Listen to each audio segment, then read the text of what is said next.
Welcome to the Bible and Theology Matters podcast, where we discuss all things Bible and theology. Because it matters. What you really believe determines how you really behave. Now, here is your host, Associate Professor of Bible Exposition at Dallas Theological Seminary and Professor of Bible and Theology for the National Theological College and Graduate School, Dr. Paul Weaver. Good morning, good afternoon, good evening, whatever time it is when you're watching or listening to this podcast. I'm your host, Paul Weaver, and it's my privilege to lead conversations about all things Bible and theology with some of my favorite Bible scholars and Bible expositors. Today, we continue our conversation with Dr. Benjamin Laird about his book that he has co-authored with Miguel Echevarria. Dr. Laird is an associate professor of biblical studies at Liberty University, and he teaches a wide variety of courses in the New Testament department and in the realm of Greek. In addition to his teaching experience, he's served in various capacities in the church, including pastorates in Virginia and Scotland. He is a fellow alumnus of the Word of Life Bible Institute, where he earned a diploma in biblical studies. He holds a Bachelor of Science from Liberty University, a Master of Divinity from Southeastern Baptist Theological Seminary, a Master of Theology, also from Southeastern Baptist Theological Seminary, a Master of Letters from the University of St. Andrews in Scotland, and a PhD from the University of Aberdeen in Great Britain. Please join me as we continue our conversation on the book, 40 Questions About the Apostle Paul. Now, before I unload some of my questions to Dr. Laird, I'd like to express a special thanks to Kriegel Publishing for sending me a free copy of this excellent book to review and to lead our discussion today. Kriegel has also agreed to send a free copy to one of you, and I will send an additional free copy to another one of you. So if you would like to be entered into a drawing to receive one of these two books being given away, published by Kriegel, entitled 40 Questions About the Apostle Paul, all you need to do is head over to our YouTube page, Bible and Theology Matters, and like this episode and share this episode on one or more of your social media platforms. Then please leave me a comment on our YouTube channel that you have reposted the episode. Now, if you don't use YouTube, but you are on Facebook or Instagram, you can go over to our Bible and Theology Matters account and repost it, share it on Facebook or Instagram. Again, make sure to send me a note on YouTube, preferably, but if you don't have a YouTube account, you can also post a comment on our Facebook or Instagram accounts that you have reposted this episode. Now, to our conversation with Dr. Laird about the book he has co-authored entitled 40 Questions About the Apostle Paul. But you've already alluded to the fact that Paul's education was a very good one in Tarsus. Would you tell us more about that education, both his Hellenized education as well as his Jewish training? Yeah, there's some holes there. We don't know everything about the background of Paul, of course, especially in those early years in Tarsus. So we can only speculate a bit on the exact education he had. A couple things you have to ask yourself, okay, what was a typical Roman education like? How Jewish was his education as opposed to Roman? We have to sort that out because he's living in a Hellenized environment. So he has a Jewish education, but also a Roman education, we would argue. And then you also have to ask yourself, okay, what point did he actually relocate to Jerusalem? So that's another issue. I tend to think he probably came to Jerusalem a bit in his early teen years, but some would say maybe, he's more of a younger man, late teens, early 20s. I think it's probably earlier, but that's the other factor in this as well. But we can imagine, he grew up, it's very clear that he grew up in a traditional Jewish home. So he would have had training in a synagogue. He would have come to know the law very early, would have been used to hearing the Hebrew scriptures read, would have heard the law and the prophets and the writings in that setting, and possibly worked with a local rabbi like a lot of the Jewish boys did. So he would have had some training maybe from a local rabbi there, but then also there's a good chance he would have had some Roman training as well, because he's a Roman citizen living in a Roman city in a Hellenized part of the world.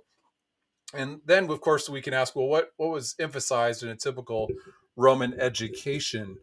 And we talk about this a little more today, I think, because there's a resurgence in what we call, classical education. You hear that quite a bit, and people want to be classically educated. Well, some of the things that were emphasized would have been memorization, speech making. We often don't think about that. When I think back at elementary and middle school and high school, I don't remember making a whole lot of speeches, but that would have been part of their education. Obviously, reading and writing would have been a strong part of that. So he would have become, I think, very familiar with what we might call classical works. So Roman poetry and Greek writings, even, which brings me to the point that he probably knew Greek and Latin pretty well because he's in a Roman colony, so Latin would have been very common. But he's also in a Greek-speaking area of the world, so I think there's a good chance he was exposed to Greek and Latin. And if he comes from a Jewish family, he goes to synagogue, he would have been exposed to Hebrew very early on as well. So I think he would have had, we might call it extensive language training or immersion, but as I said, memorization was part of that as well. And that's something that I would say is missing quite a bit from our culture, especially with the advent of online education. I think that one thing that, of all the benefits of it, one thing that I think that we have sacrificed would be memorization. We just don't memorize a whole lot anymore, do we? We have everything accessible to us and we can look up things. We read a lot, but we don't memorize much.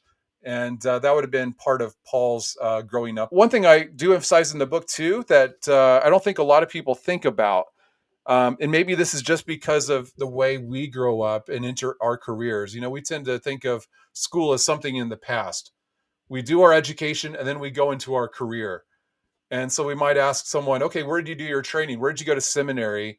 Or where did you do your graduate work or doctoral work or whatever the case may be? And then when did you begin your career? And so we have this kind of line in our minds of when our education ends and when our career starts. And it'd be like that in any field too, right? It's not just, pastoral ministry or academics.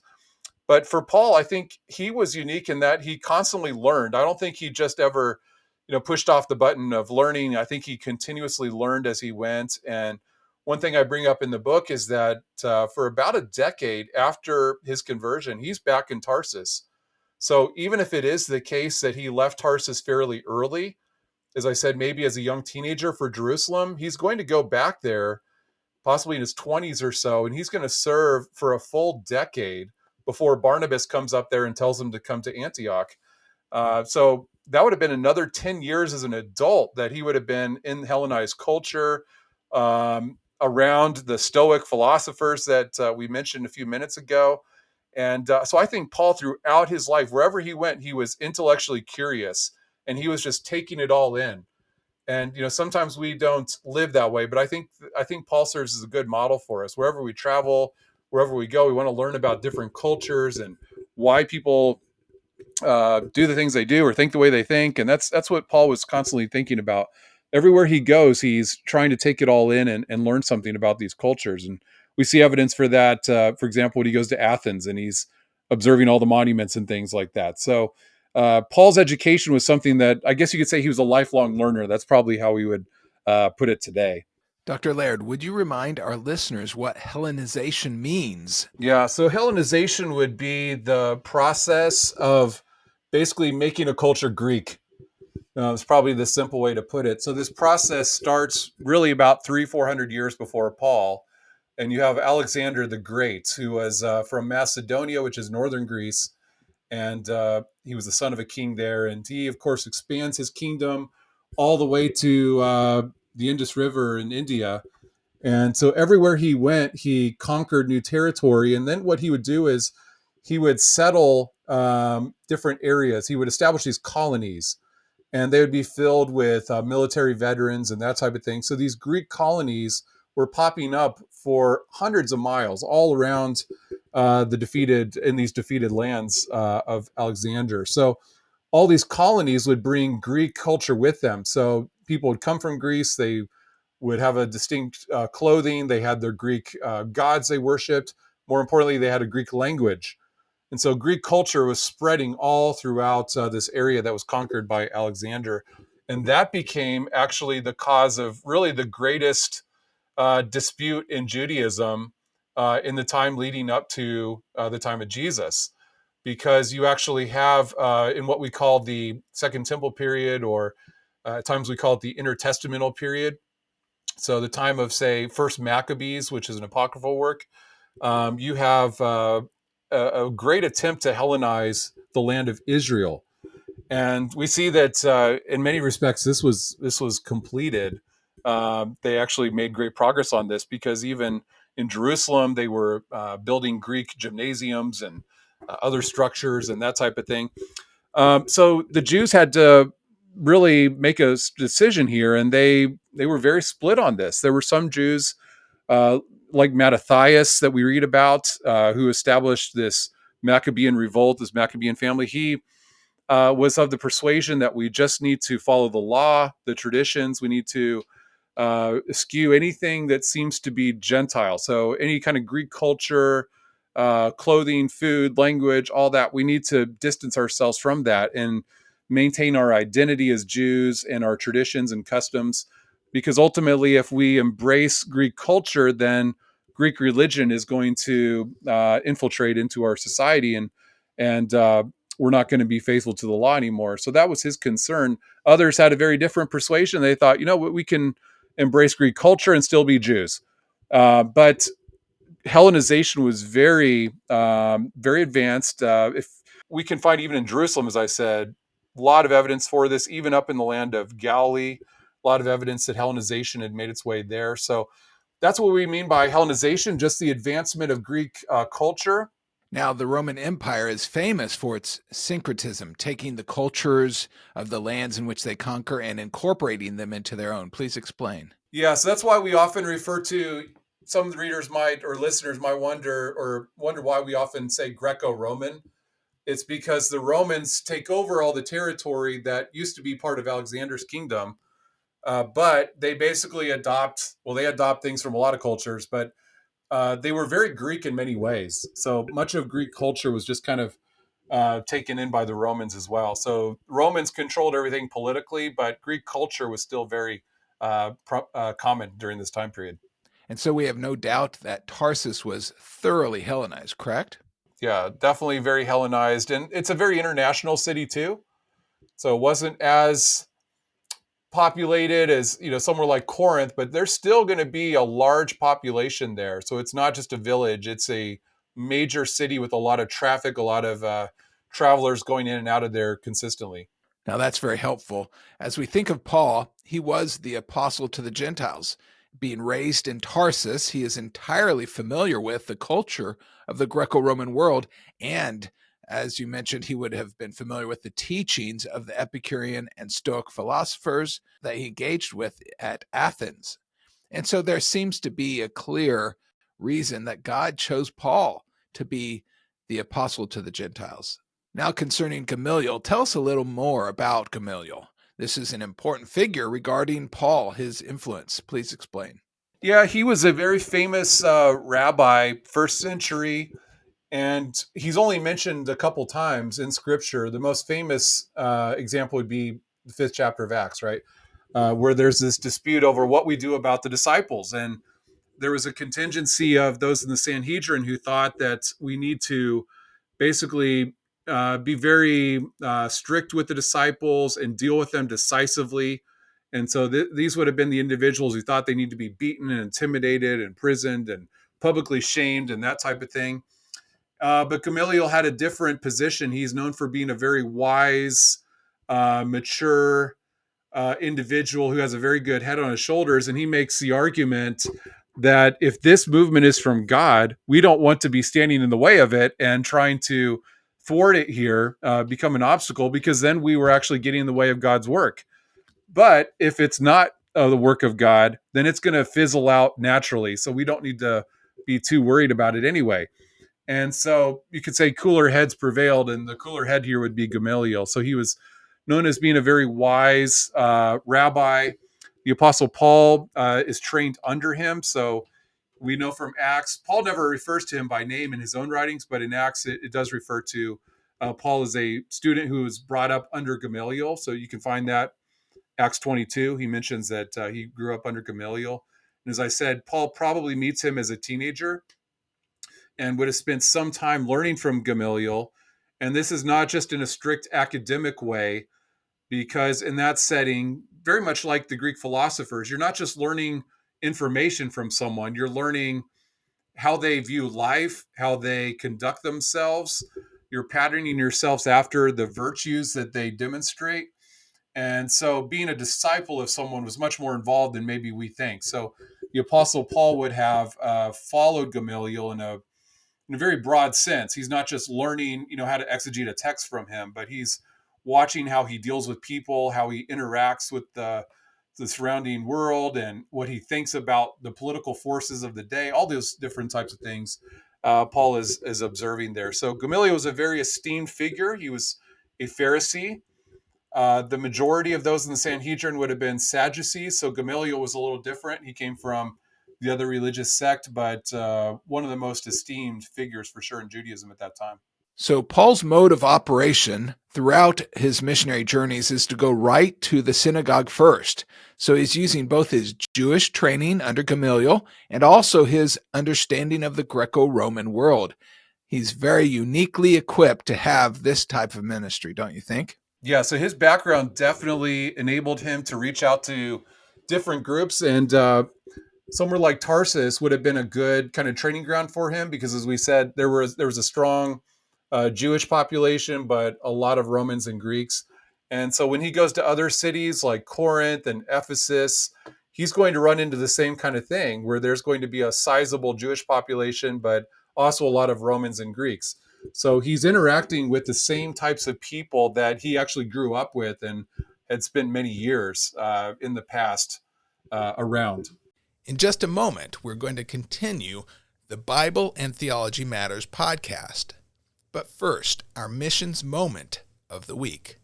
Today's testimonial is from Talal, an orthopedic surgeon from Syria, who now is serving in full-time ministry.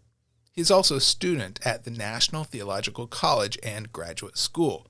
Please join me as we listen in.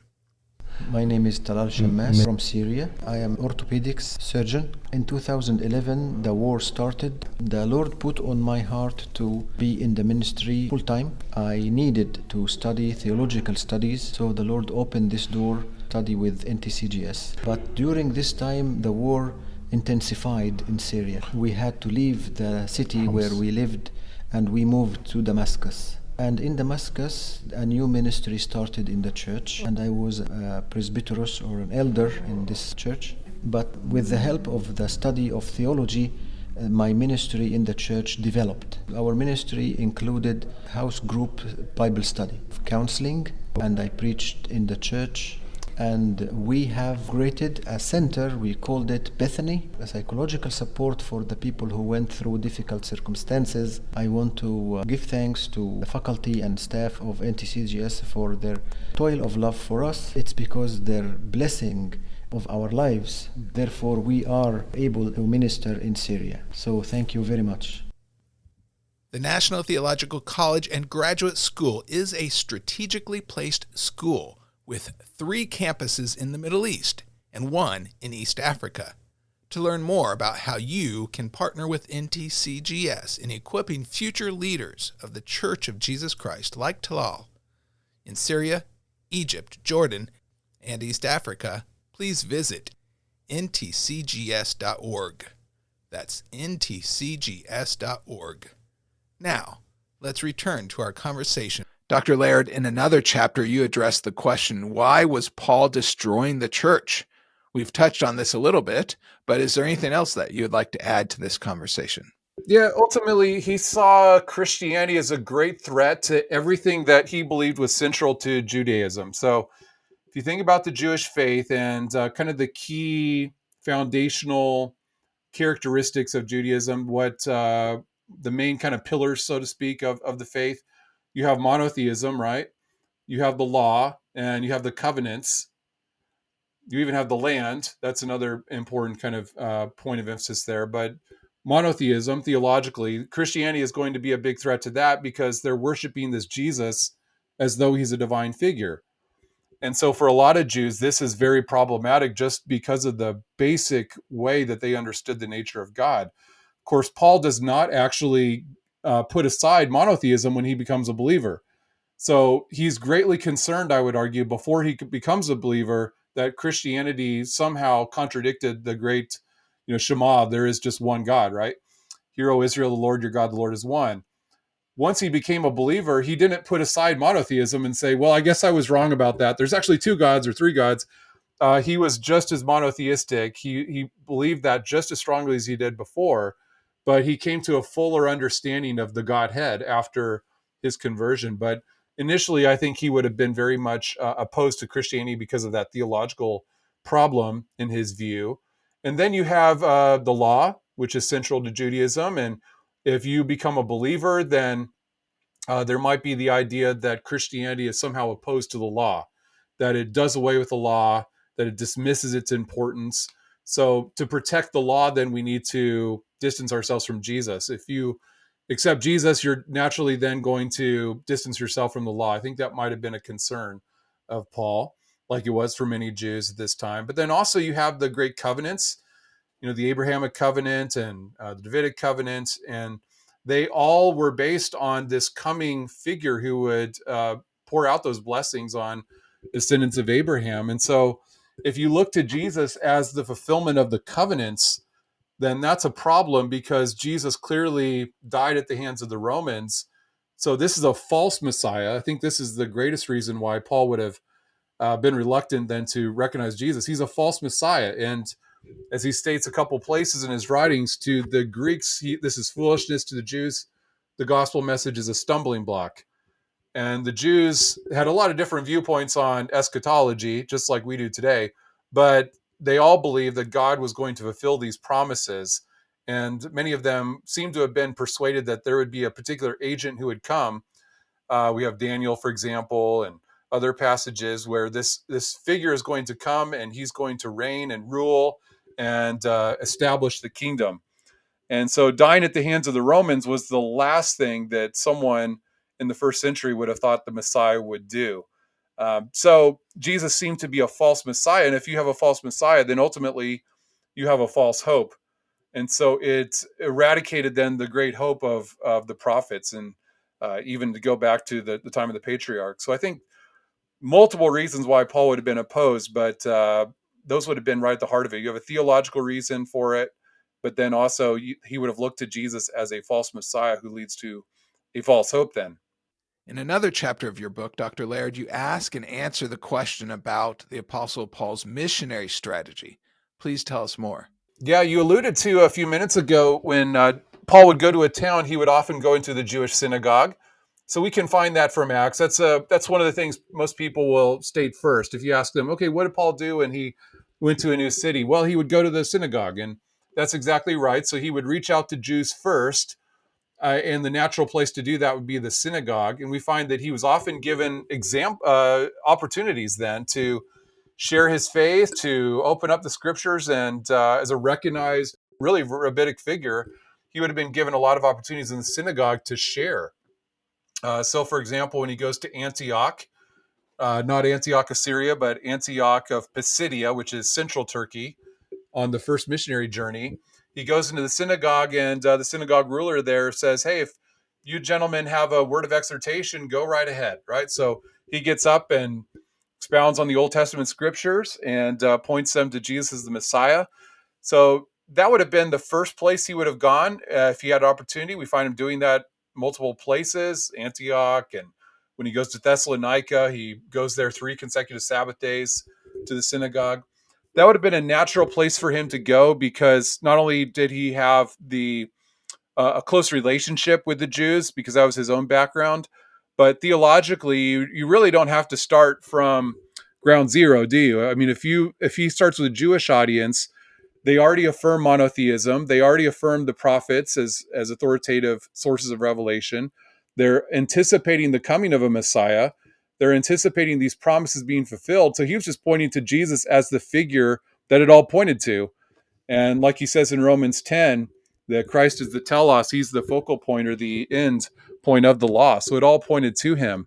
So that would have been a natural place for him to go, but he didn't limit himself to that. So it's not as though Paul would go to the synagogue and then once he finished there, he didn't really have anything to do until the next Sabbath gathering. But we know that he often would work with his own hands. So he was involved in a trade.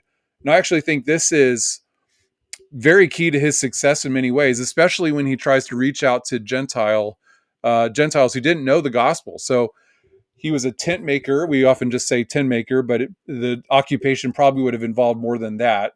But he was basically a handyman, and he would work in a city like Corinth and in a public place, maybe around others of a similar occupation. So when he's in Corinth, he might work around people like Aquila and Priscilla, maybe set up a shop in the middle of town, and people would come and they would have work for him to do. And so he'd work on it. And that gave him an opportunity then to meet a lot of people, especially in those big cities like Ephesus and Corinth. There's going to be thousands of people going through there every year, traveling or coming there on some kind of religious pilgrimage or something. So working what we might call a secular job gave him the opportunity to meet a lot of people from a lot of different backgrounds.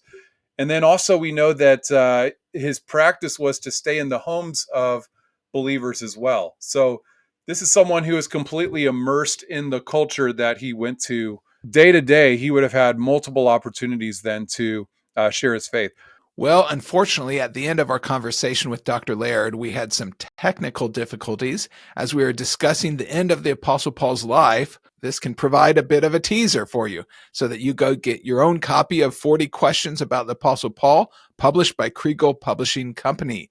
But rather than leaving you hanging completely, let me share with you my thoughts about the Roman imprisonments of Paul and his eventual death. And I said imprisonments, plural, because there is good reason for us to believe that there were 2 Roman imprisonments. Luke, in the book of Acts, records not only 3 of the Apostle Paul's missionary journeys, the first in Asia Minor and the second and third journeys extending to Greece, but the book of Acts also records Paul's journey to Rome under arrest. On the journey to Rome, you might recall they were shipwrecked, but no one was killed. Once Paul arrives in Rome, he was under house arrest, and Paul calls the leading Jews of Rome to see him.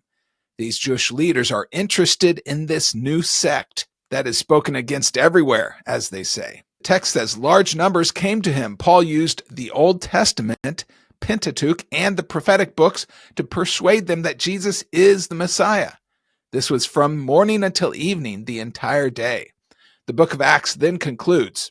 It ends with Paul still under house arrest, free to teach and preach the message of Christ, and Luke informs us that he stayed in his own rented quarters and was welcoming all who came to him, preaching the kingdom of God he was, and teaching concerning the Lord Jesus Christ with all openness, unhindered. And so here we see a very different set of circumstances from what we notice in 2 Timothy, and what we believe to be Paul's second imprisonment. The book of Acts ends abruptly. We're left to wonder what's going to happen to the apostle. Is he going to be freed, or is he going to be killed, or would he be left to rot under house arrest for the rest of his life?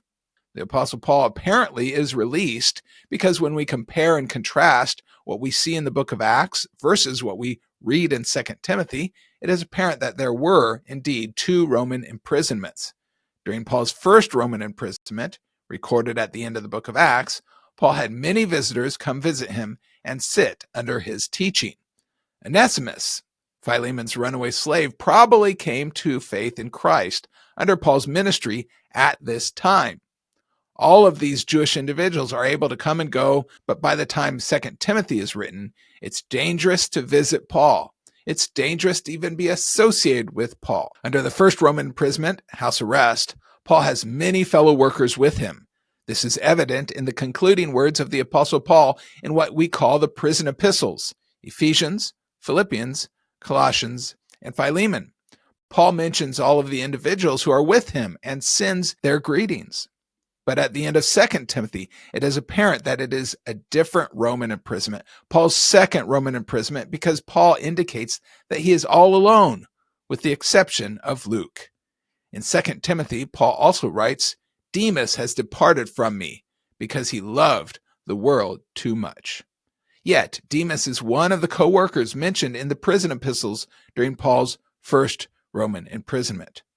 Paul tells Timothy to bring John Mark with him because Paul says he's beneficial to him in the ministry. In the book of Philippians, during Paul's first Roman imprisonment, it is apparent that Paul expected his release. Paul wrote, "It's better for me to be absent from the body and to be present with the Lord," but for their benefit, he says, "I think the Lord's going to have me continue on." So at the end of Paul's first Roman imprisonment, Paul is expecting his release, but at the end of the book of 2 Timothy, the last epistle Paul writes before his death, Paul speaks of being poured out like a drink offering. You get the sense that this letter to Timothy is his last will and testament, and indeed it was.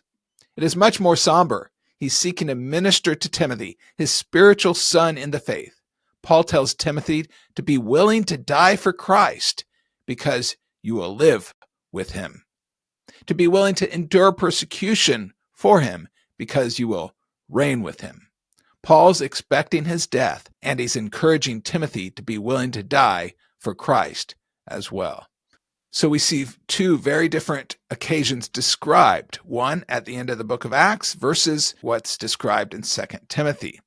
So that leaves us to believe that Paul was indeed released after the book of Acts concludes, when Paul was still under house arrest. Where did he go after his release? We don't know for sure. Paul may have made a journey to Spain, because in the book of Romans, Paul mentioned his desire to go to minister in Spain and was trying to get the Church of Rome's financial help to do so. You can see that in Romans 15, verses 22 to 29. We think Paul probably also visited and ministered on the island of Crete, because he asked Titus to organize the churches there in Crete, including appointing elders. But otherwise, we don't know exactly what happened between Paul's first and second Roman imprisonments. Paul apparently was rearrested, though. Eusebius, writing around AD 325, supported the view that Paul's martyrdom was not during the imprisonment described in the book of Acts. Paul would have been killed later by Nero during his second Roman imprisonment during the Neronian persecution, probably sometime shortly before Nero commits suicide in AD 68. Well, that is it for this week's edition of the Bible and Theology Matters podcast. But don't forget that Kriegel has agreed to send a free copy, a free book, to one of you, and I'm planning to send an additional free copy to another one of you. So if you'd like to be entered into a drawing to receive one of the two books being given away, published by Kriegel, entitled 40 Questions About the Apostle Paul, all you need to do is head over to YouTube, our YouTube channel, search Bible and Theology Matters, and repost this episode on your social media platforms, YouTube, Facebook, Instagram, wherever you choose. And then return to our YouTube page and indicate that you have reposted this episode. If you don't have YouTube or you don't use YouTube, you can also repost my Bible and Theology Matters Facebook or Instagram account onto your own and indicate that you have done that, and we'll enter you into this drawing. Well, I hope you'll join us again next week for another great podcast. But until next time, never forget, Bible and theology matters, because what you really believe determines how you really behave. Bible and Theology Matters podcast is a listener-supported podcast devoted to helping Christians grow in their knowledge of the Word of God and in their relationship to the God of the Word. To learn how you can partner with the Bible and Theology Matters podcast, visit us at BibleandTheologyMatters.com. That's Bible, A-N-D, TheologyMatters.com.